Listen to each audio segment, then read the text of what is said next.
자, 사회복지 실천 현장에서 주도적인 역할을 담당해야 될 주인공이 누구냐? 우린 사회복지사로 그렇게 생각을 할 수가 있습니다.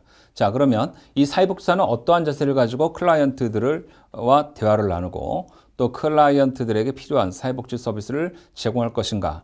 이런 측면에서 생각을 해봐야 되는데, 이랬을 때 사회복지사는 어떤 자세를 가지고 사회복지 서비스를 제공하고 또 그에 따라서 자기 정체성을 어떻게 확보해 나갈 것인가 라고 하는 점, 이런 점들을 생각해 볼 수가 있을 것입니다. 자, 그에 따라서 사회복지사의 자기 정체성이라고 하는 측면에서 한번 살펴보도록 하겠습니다.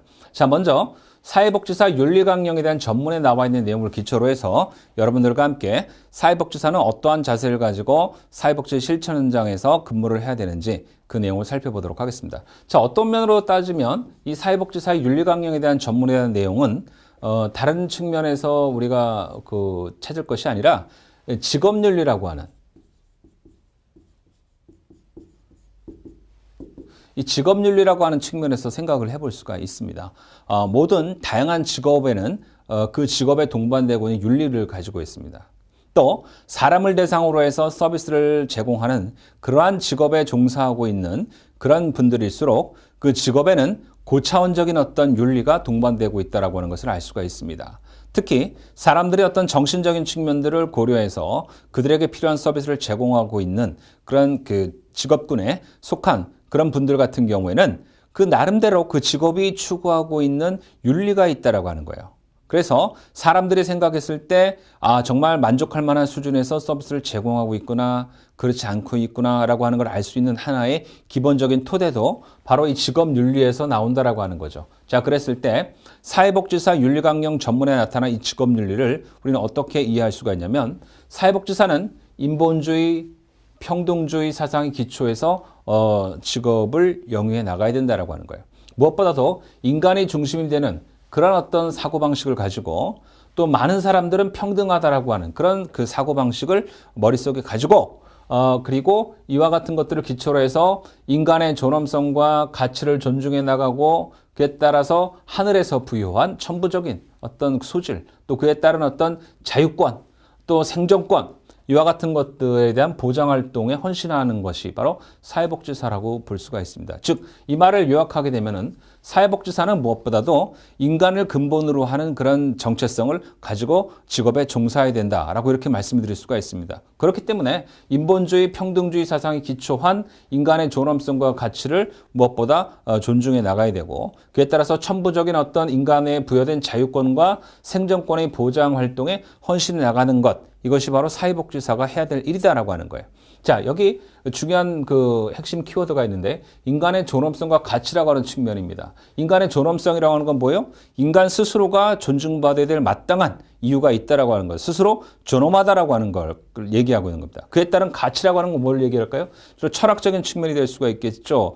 그가 어떠한 상황에서 평가를 받는가? 어떤 평가를 받는가?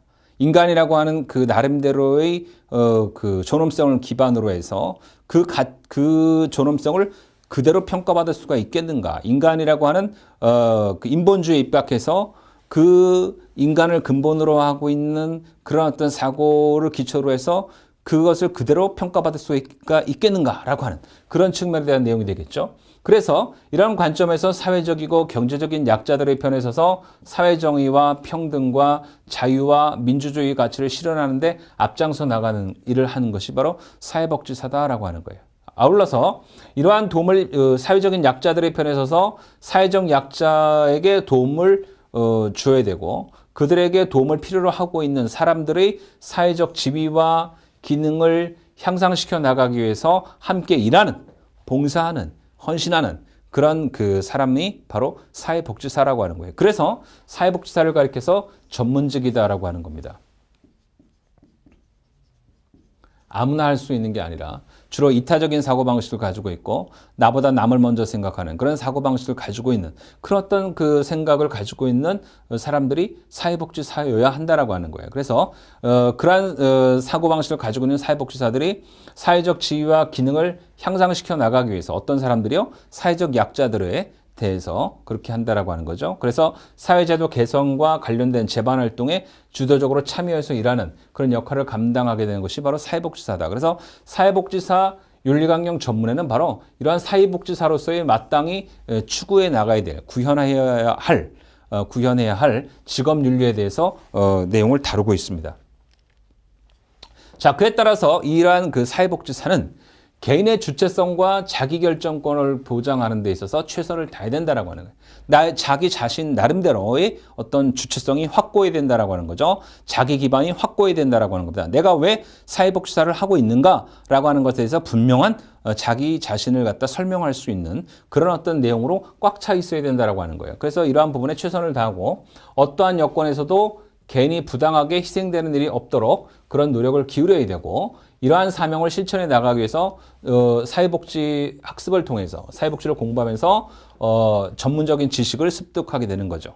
사회복지에 관한 전문적인 지식을 습득하고 여기에는 사회복지 정책, 사회복지 행정, 뭐 이와 같은 사회복지 법제, 뭐 이와 같은 어떤 전문적인 지식을 습득하고 또 그런 전문적인 지식을 습득함으로 인해서 우리가 사회복지 실천 론을 기초로 해서 배운 그런 내용과 또 사회복지 실천 기술론을 통해서 배운 내용들을 기초로 해서 많은 프로그램들을 갖다 개발해 나가고 또 사회가 필요로 하고 있는 유능한 사회복지사로서의 그 역할을 감당해 나가기 위해서 사회적 가치를 실현하는 그런 전문가로서의 어떤 능력과 품위를 유지시켜 나가야 된다라고 하는 거예요. 바로 이 품위라고 하는 것은 하나의 품격을 얘기하는 거죠. 또 상품성이라고 하는 것에 기초로 해서 내 자신이 어느 정도의 위치를 차지하고 있는가라고 하는 것들을 갖다가 보는 거죠. 그래서 우리는 학습자들인 우리가 생각해 봤을 때 클라이언트, 동료, 기관 그리고 지역사회 전체 사회와 관련된 사회복지사의 행위 이런 것들이 과연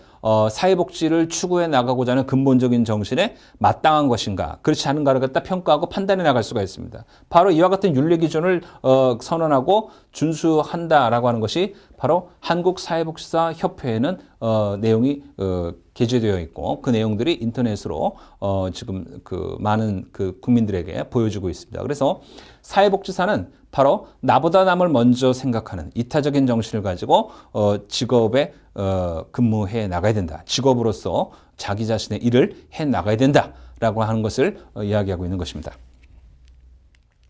자, 이를 기초로 해서 사회복지사의 윤리기준을 한번 살펴보도록 하겠습니다. 사회복지사의 기본적인 윤리기준 첫 번째 무엇이냐면 전문가로서의 자세를 가지고 있어야 된다라고 하는 거예요. 전문가로서 자기 자신만이 누릴 수 있는 그런 품위를 가지고 누가 뭐라 그래도 나는 사회복지사를 선택한 이유에 대해서 정정당당하고 또 뚜렷하게 자기 자신을 설명할 수 있어야 된다라고 하는 거죠. 그에 따른 어떤 품위와 또 자질을 갖다가 유지해 나가고 또 자신이 맡고 있는 업무에 대해서 책임을 질 수 있는 책임감이 강한 그런 전문가로서의 그 자세를 가지고 있어야 된다라고 하는 거예요. 그래서 클라이언트를 이해할 때 클라이언트가 가지고 있는 종교가 무엇이고 또 그 종교는 무엇이며 또 인종은 우리나라 사람이냐 또 외국인이냐 등 이런 것들을 또 파악해 나가고 또 그에 따라서 연령, 성, 국적, 결혼 상태 그다음에 어떤 그 성취 목적을 가지고 있고 또 경제적인 지위와 정치적 신념과 정신과 신체적인 어떤 장애, 기타 개인적 선호, 특징, 조건, 지위를 이유로 해서 결코 차별 대우로 해서는 안 된다라고 하는 거예요. 그러니까 사회복지사는 클라이언트를 현재 있는 그대로 이해하고 받아들여야 되는 그런 자세를 가지고 있어야 된다라고 하는 거죠. 그것이 바로 전문가로서의 자세를 일치하는 맥락이고요. 그리고 또 하나 중요한 것은 전문가로서 성실하고 공정한 업무를 수행해 나가야 된다라고 하는 거예요. 다시 말해서 치우침이 없는 업무를 수행해 나가야 한다라고 하는 거죠. 그래서 이 과정에서 어떤 부당한 압력에도 타협하지 않는 어떤 자기 자신만의 철학이 확고해야 된다라고 하는 겁니다. 그리고 사회정의 실현과 클라이언트의 복지 증진에 헌신해 나가고 이를 위한 환경 조성을 국가와 사회에 요구해야 되는 것. 이것이 바로 사회복지사가 해야 될 일이다라고 하는 거예요. 그리고 전문적인 가치와 판단에 따라서 업무를 수행함에 있어서 기관 외로부터 부당한 간섭이나 압력을 받지 않는 그런 어떤 그 위치에서 근무를 해 나가야 한다라고 하는 것이죠. 자, 이랬을 때 사회복지사는 자신의 이익을 위해서 사회복지 전문직의 가치와 권리를 훼손해서는 안 된다라고 하는 겁니다. 자, 어떤 이유가 될까요? 주로 사회복지사를 해서 우리는 경제적인 이득을 볼 수가 있습니다. 노동이라고 하는 가치에서 측면하면은 충분히 가능한 일이죠. 그런데 사회복지사로 근무를 하면서 자신의 이익만을 위해서 일한다 그러면 이것은 안 된다라고 하는 거예요. 또 자신의 이익을 위해서 사회복지 전문직의 가치와 권위가 훼손되어져서도 안 된다라고 하는 거예요. 나로 인해서 사회복지사라고 하는 전체가 훼손되어서는 명예가 훼손되어서는 안 된다라고 하는 걸 얘기하는 거죠. 그래서 한국사회복지사협회 등 전문가 단체 활동에 적극적으로 참여하고 사회정의 실현과 사회복지사의 권익 옹호를 위해서 노력해야 된다라고 하는 것이 기본적인 사회복지사로서의 자세다라고 하는 거예요. 이 사회정의 실현을 위해서 사회복지사들이 협회장을 하기도 하죠. 특정 지역에 사회복지사 협회장을 하고 또 협회장이 되어서 정부의 사회복지사들의 권익 향상과 우리나라의 사회복지 발전을 위한 다양한 의견들을 제시하게 되는 것입니다.